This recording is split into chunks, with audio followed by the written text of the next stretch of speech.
You know what? Maybe Greenville, South Carolina isn't the place for you. Sure, it consistently ranks on those best places to live list, but we all know every city has its good side and parts not everyone wants to see. So, in this video, I'm going to tell you why you shouldn't move to Greenville, South Carolina, unless you can handle the 10 things I talk about in this video. Hey y'all, my name is Meredith Rigdon. I'm a local realtor here in Greenville, South Carolina, and for the past 6 years, I've been helping buyers and sellers, and I make videos about life here in Greenville, South Carolina, and help people just like you who are considering this city and this area get all the information you need before you make your move. If you're considering a move, here's all my information down below. Feel free to email me to connect and reach out. So let's get started.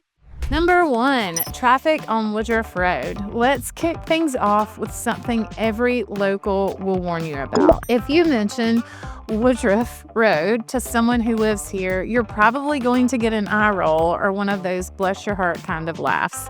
It's kind of a running joke around town, but not the funny kind when you're actually sitting in it. Over the last 10 years, Greenville has grown fast, and what used to be a pretty simple 2-lane road is now one of the busiest shopping corridors in the upstate. Woodruff Road has basically turned into retail central. Name a store or restaurant, and it's probably somewhere along that stretch. When you talk about Woodruff Road, we're talking Trader Joe's, Whole Foods, Target, REI, Best Buy, Home Depot, PF Chang's. You get the idea. That one road carries the weight of an entire city's major shopping needs. Try going there on a Saturday around noon, or better yet, don't. You'll quickly realize that your 5-minute errand has turned into a 30-minute crawl. You might find yourself sitting through the same red light more than once, just watching people walk past your car faster than you're moving. Yes, it happens, even in Greenville. Now, here's a little tip. There are plenty of back roads and side roads that'll save you the headache. Routes like Garlington Road, Market Point Drive, and the newer Woodruff Road bypass, which also has space for bikes, my personal favorite. Learn those and you're already ahead of the game. Also, avoid weekends between the hours of 11 a.m. and 7 p.m. if you can. It's just prime chaos time. Now, here's the upside no one talks about. All that traffic, it's because this part of Greenville is thriving. Businesses want to be here. People want to shop here. It's actually a sign of how much demand and how much opportunity is packed into this one area. I always tell clients, if you can handle Woodruff Road, the rest of Greenville is a breeze. It's like a little local rite of passage, and honestly, compared to other major cities, it's really not that bad. Speaking of driving, let's talk about what it's like to share the road with our very laid-back Southern drivers. So the second red flag you might want to be aware of if you're considering Greenville, if you're coming from a big city, buckle up, literally, because driving in Greenville might take some getting used to. I'm talking to you, my New Yorkers, my LA transplants, my Chicago folks, maybe even my Atlanta friends. You're used to fast lanes, aggressive merging, and honking the second the light turns green.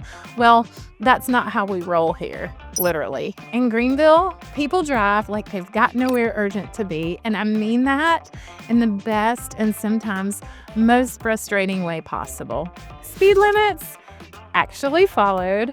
Stop signs, it's a full stop. Left lane, not always the fast lane. And that horn you might be itching to use is reserved for actual emergencies or the occasional, hey, I know you kind of wave. Honking to move someone along, yeah, that's gonna get you some looks. One of my clients who just moved here from New Jersey called me after their first week living here and said, Meredith, I think there's something wrong with the drivers here. No one's in a hurry. I just laughed and said, welcome to the South. It's not that people don't have places to go. It's just that we're not rushing to get there. Around here, aggressive driving is kind of considered rude. Letting someone merge in, that's good Southern manners. And yes, you're expected to wave when someone does it. We call it the Southern wave. It's a thing. it's time to be friendly. Now, at first, this slower driving pace might drive you nuts, especially if you're used to weaving through traffic and getting from point A to point B at lightning speed. But here's the thing. Most people end up loving it. The commute is less stressful, road rage is more rare, and honestly, you show up to work without your blood pressure through the roof. Our average commute time in Greenville is about 22 minutes, and that's way below the national average. And that laid-back pace is not only on the road. Let's talk about what it's like when you run into those famously friendly Southern neighbors. Something you're definitely gonna notice when you get here. People are friendly, like really friendly. If you're used to keeping your head down and minding your own business at the grocery store, you might be standing in line with a couple of peaches in your hand, and next thing you know, the cashier's talking to you about her grandmother's peach cobbler recipe. Then the person behind you chimes in with their own. Boom! Full conversation. You weren't planning on it, but here you are swapping dessert tips with total strangers. Now, if you're coming from a place where small talk is rare and eye contact is even rarer, it can feel like you've stepped into another world. And it's everywhere too. Take a walk with your dog. Someone's going to stop and say hello. Sit on your front porch. Expect a neighbor to walk over and introduce themselves. Even when you're out for a jog, people driving by are going to wave at you. Seriously, it's a thing here. This kind of friendliness is beyond the surface level. It builds real community. New neighbors often get welcome baskets, dinner invites, or even little driveway gatherings. People genuinely want to connect, and it's that spirit of connection that makes settling in feel a lot easier. Now, if you're super private or a little introverted, I get it. This might take some adjusting. But the good news is that people here are friendly. They're not pushy. You can always draw your line and folks will respect it. Over time, even the most reserved clients I've worked with have said this was one of the things they grew to love the most. Because when something happens, good or bad, your neighbors are there. And that kind of support is hard to put a price on. This strong sense of community doesn't stop at small talk. It's deeply rooted in how Greenville was built, especially when we talk about local property and neighborhoods. Let's shift gears and talk about something that really surprises a lot of people when they start house hunting here.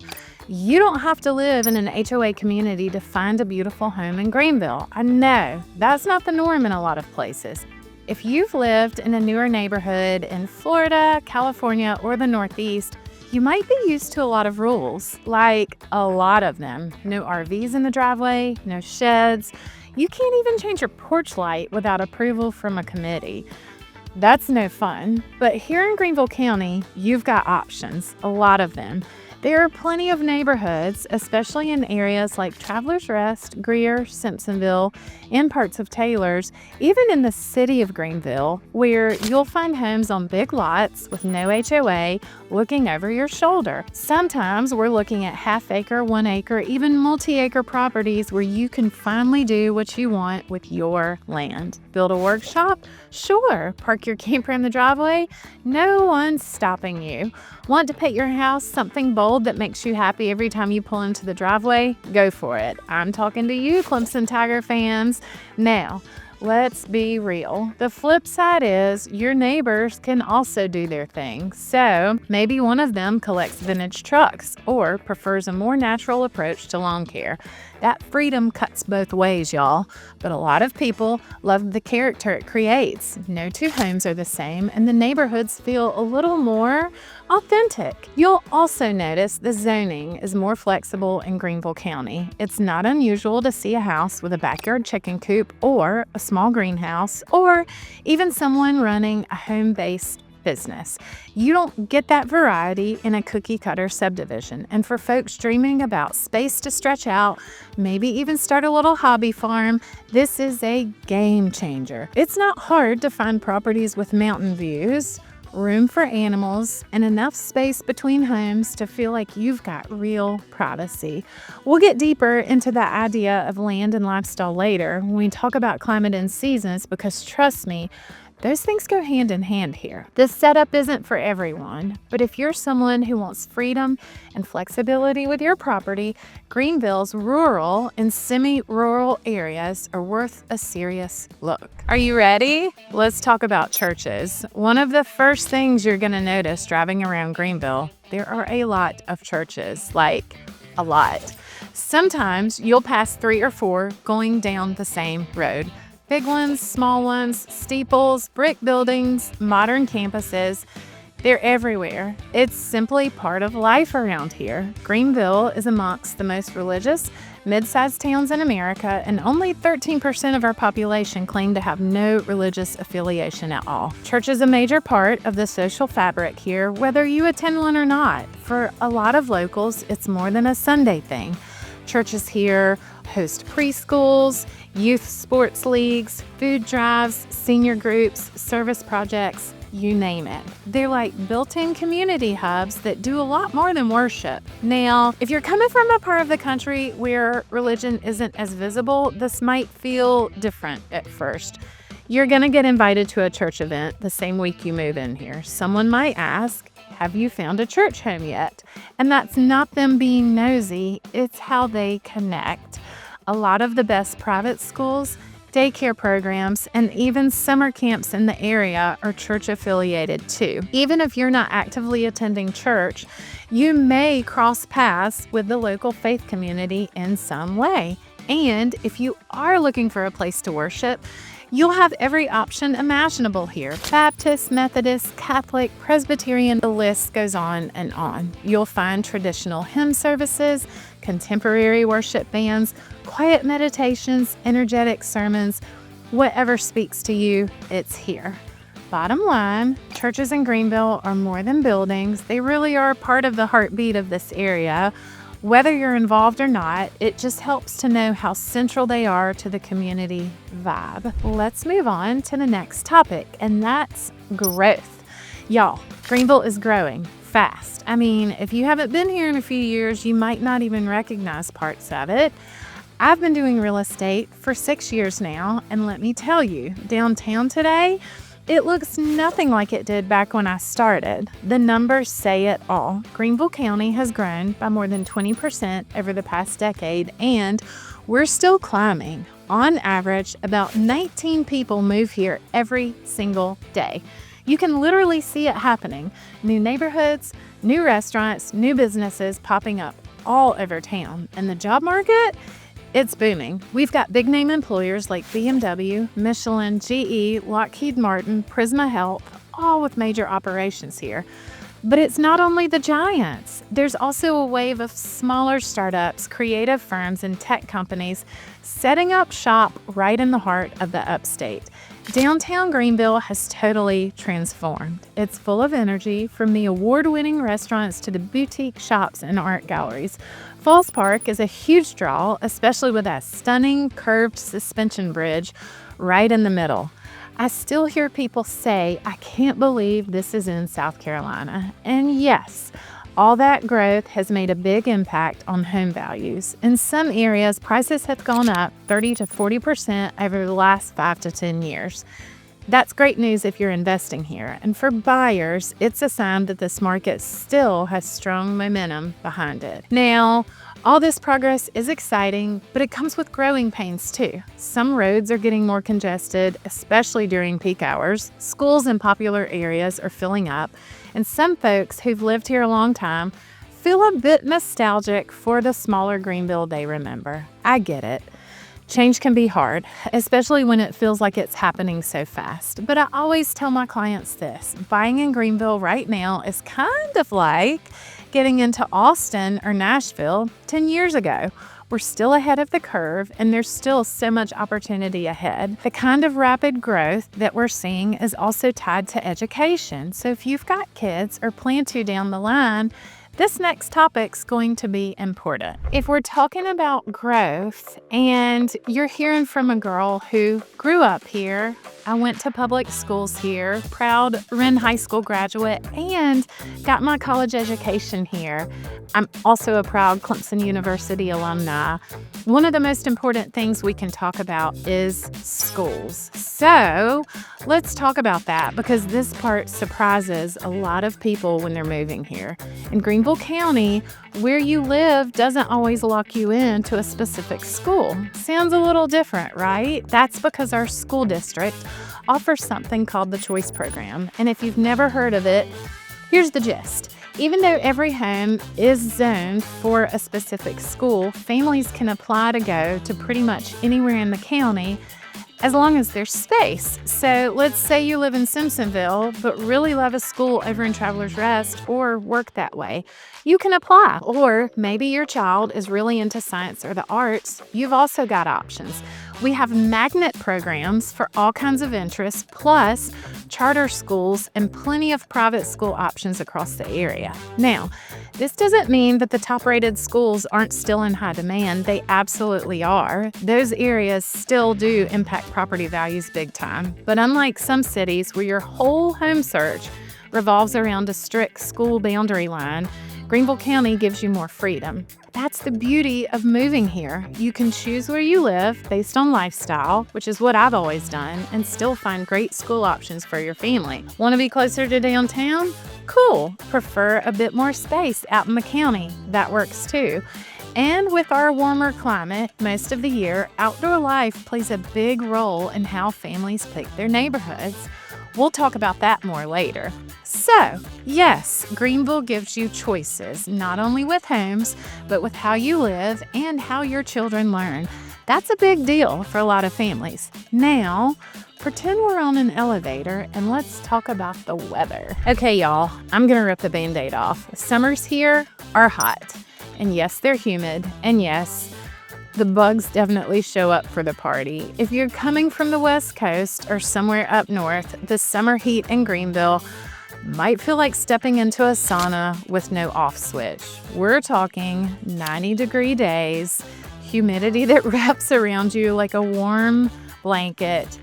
It's the kind of heat where even walking to the mailbox, yes, can make you break out into a sweat. And the bugs are here too. Mosquitoes are the main characters here from, I'd say, late April through September. We also have some gnats, the occasional fly, and brace yourself, the palmetto bug, which is our southern classy way of saying cockroach. They're here. But here's the trade-off. That same warm, sticky air gives us one of the longest outdoor seasons in the country. And we do still have 4 true seasons. Remember that swamp rabbit trail and year-round outdoor living we talked about earlier? This is exactly why it's possible. While folks up north and maybe out west are still bundled up in April, we're out gardening, grilling, and we're getting a head start on spring, and our fall stretches way into November, sometimes with temperatures into the 70s and leaves that look like they belong on a postcard. Plus, if you've got a green thumb, you'll be in heaven here. Our growing season is ridiculously long. Tomatoes, herbs, peppers, they all thrive. You'll see yards bursting with color from March to almost November. It's a dream for gardeners. Water becomes your best friend in the summer. Lakes, pools, splash pads. If you've got a boat, or even better, a friend with a boat, Lake Kiowee and Lake Hartwell become regular weekend destinations. It's less luxury and more mental health strategy when it's this hot. And don't worry, we do get a break. Our summers don't stretch forever like they do in Arizona or Florida. By October, you'll start feeling that crisp fall air, and winter is cold but mild enough that you'll remember what fresh air looks like and feels like without your shirt sticking to your back. So yes, our summers are steamy, but they also set the stage for why life outdoors here is such a big deal and why so many folks trade in their snow shovels for citronella candles. Speaking of seasons, this next one might surprise you even more. If you're dreaming of snow-covered trees, sledding on Christmas morning, and cozy fireplaces with snow falling outside, Greenville might not be your winter wonderland. Here's the thing, snow is a bit of a celebrity around here. It shows up once in a while, causes a stir, and then vanishes almost as quickly as it came. We usually get 1, maybe 2 snowfalls a year, and when I say snowfall, we're talking about a dusting to a couple of inches. If we get 3 to 4 inches, that's breaking news. Schools shut down, everything is canceled, and people start snapping photos like it's a historic event.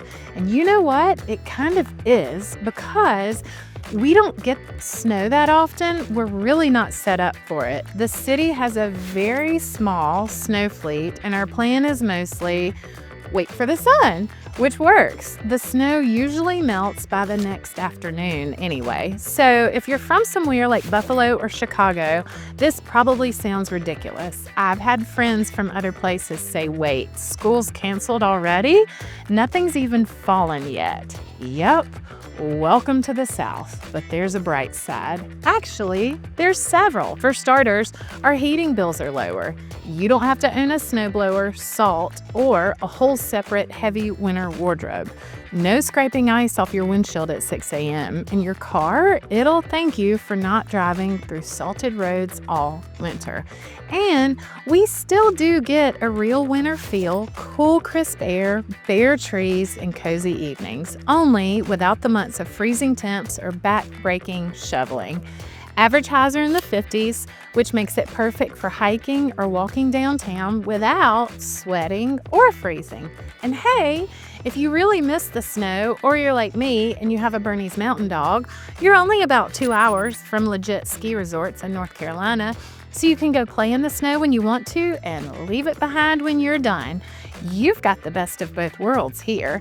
A lot of folks who thought they'd miss snowy winters end up realizing visiting snow is way better than living in it full time. And with our mild winters, there's one outdoor activity that's become a huge part of life here, but not everyone loves it. Let's talk about something a little unexpected and really important to me. Greenville has quietly become a bit of a cycling hotspot. I know. You might not picture bicycling culture when you think of a southern city, but spend one weekend here and you'll start to notice bikes are everywhere, especially on the Swamp Rabbit Trail. That trail has completely changed the way people get outside in Greenville. It runs 22 plus miles along an old rail line connecting downtown to Travelers Rest, and it's packed on the weekends. Families, cyclists, people cruising on beach cruisers, you name it. And it's so much more than a nice trail. There's actually a whole scene around it now. Breweries, coffee shops, little lunch spots, all built up around people hopping off their bikes.